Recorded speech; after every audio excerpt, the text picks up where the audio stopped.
成日都有啲人問我咧，喂，乜減肥可以食生果嘅咩？我話點解唔可以啊？佢哋就會話生果有糖啊嘛，有糖咪會肥咯。再講一次，咁其實點先會肥呢？就係當你食過多嘅卡路里，咁你先至會肥噶。而其實好多人驚嗰啲糖分呢，就係嚟自嗰啲加工嘅飲品啊、零食啊、食物啊嗰啲嘅糖分。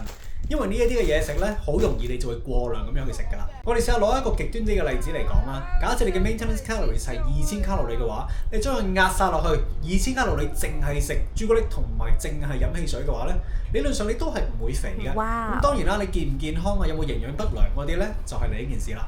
好啦，講翻啲生果啦，咁當然佢哋有糖分啦，咁但係同時佢都有好多唔同嘅營養價值嘅，嗰啲維他命啊、礦物質啊、纖維啊等等呢啲，全部對你嘅健康都非常之有益處嘅。如果你喺減肥期間要揀生果食嘅話，咁點揀呢？都有少少嘅 tips 嘅，因為個大前提就要食少啲卡路里啦。咁所以當我喺減肥期間我要揀生果食呢，我就會揀一啲係熱量低但係份量大嘅一啲係生果。咁所以跟住嚟呢一段呢，我係 screen cap 咗佢。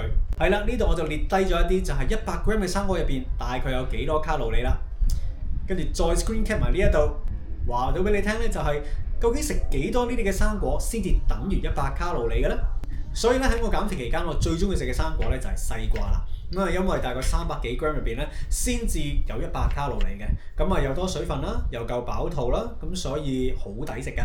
好啦，至於喺生果檔入邊邊一樣嘅生果我會最小心咧？係啦，就係榴蓮啦。因為100 gram 入邊咧，差唔多有成150卡路里，咁計翻就即係大概60幾 gram 嘅榴蓮咧，就已經有100卡路里啦，即係一篤仔咁少嘅啫。